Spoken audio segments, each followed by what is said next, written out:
Bienvenue sur Tech & Fast. Ça fait presque un an que la litière automatique Neakaza M1 est à la maison. Elle tourne tous les jours, sans exception. Et avec le temps, tu sais très vite si un produit tient la route ou si c'est juste un truc sympa au début mais relou à la longue. Là, clairement, elle s'est installée dans le quotidien sans faire de vagues.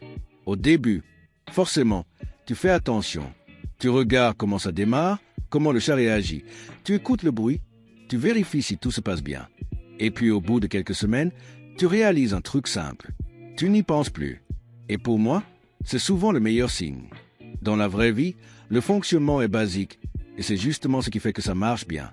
Le chat entre, il fait ses besoins, il ressort, et après un petit délai, la litière se lance toute seule.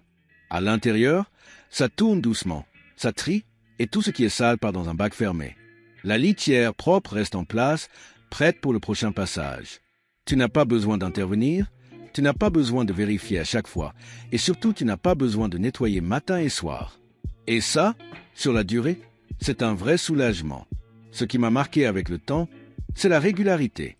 Il n'y a pas de jour où elle décide de faire n'importe quoi. Pas de blocage au hasard, pas de cycle qui s'arrête sans raison, pas de bruit inquiétant qui apparaît après quelques mois. Après presque un an, elle se comporte exactement comme au premier jour. Et honnêtement, pour un appareil automatique avec des pièces en mouvement, c'est loin d'être anodin. Un autre gros changement, et là on parle vraiment du quotidien, c'est la gestion des odeurs. Avec une litière classique, même si tu nettoies souvent, il y a toujours un moment où tu le sens. Surtout quand il fait chaud ou quand le chat vient de passer. Là, le bac à déchets est fermé, bien isolé, et dans la vraie vie, tu oublies presque qu'il y a une litière dans la pièce. Tu peux la mettre dans un salon, un bureau, une pièce de passage, et tu n'as plus cette gêne permanente. Tu n'as plus cette petite appréhension quand quelqu'un passe chez toi.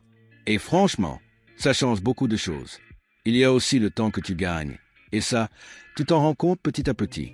Tu ne passes plus ton temps avec une pelle à la main. Tu ne te dis plus qu'il faut nettoyer avant de partir ou que tu t'en occuperas plus tard. Tu vides le bac quand il est plein, tu changes le sac et c'est tout. Et ce gain de temps, il joue aussi sur la tête. Tu n'as plus cette charge mentale liée à la litière. Tu n'y penses plus, tout simplement. Et une fois que tu t'y habitues, revenir en arrière devient compliqué. Côté entretien, c'est pareil, rien de compliqué. De temps en temps, tu fais un nettoyage plus complet. Le tambour se démonte facilement.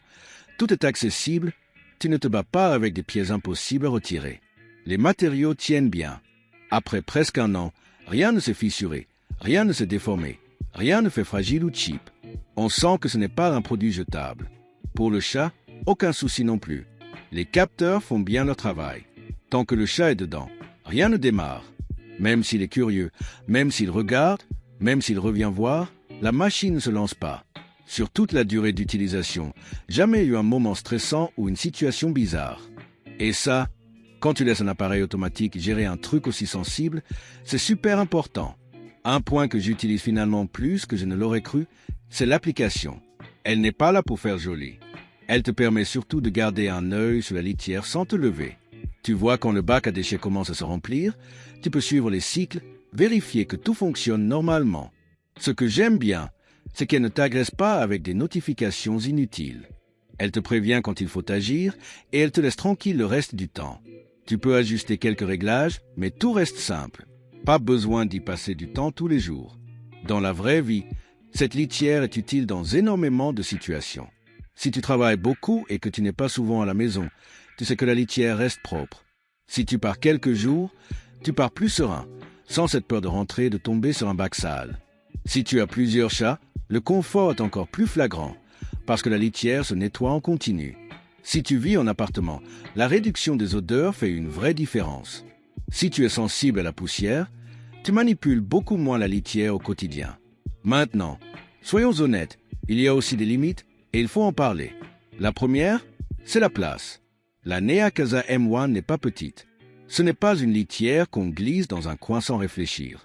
Il faut prévoir un vrai emplacement, stable, accessible. Dans un petit logement, ça demande un peu d'organisation. Autre point important, le choix de la litière. Toutes ne fonctionnent pas de la même façon. Une bonne litière agglomérante marche très bien. Des litières trop légères ou trop poussiéreuses peuvent poser problème sur la durée. Ce n'est pas un défaut caché, mais c'est un truc à savoir dès le départ. Et comme tout appareil automatique, Ça dépend de l'électricité. En cas de coupure, tu repasses temporairement en mode manuel. Ce n'est pas fréquent, mais c'est normal de le dire. Avec le recul, après presque un an, je peux le dire sans hésiter, la Nea Kasa M1 n'est pas un gadget. Elle ne promet pas des miracles. Elle fait simplement ce qu'on lui demande et elle le fait bien, jour après jour. C'est typiquement le genre de produit que tu apprécies vraiment sur la durée, pas juste les premières semaines. Une fois que tu y as goûté, revenir à une litière classique devient franchement compliqué. Si la vidéo t'a été utile, pense à mettre un like, à t'abonner à Tech et Fast, ça aide énormément la chaîne. Et si tu veux découvrir la Nea Kasa M1 ou la commander, le lien d'achat au meilleur prix se trouve directement dans la description.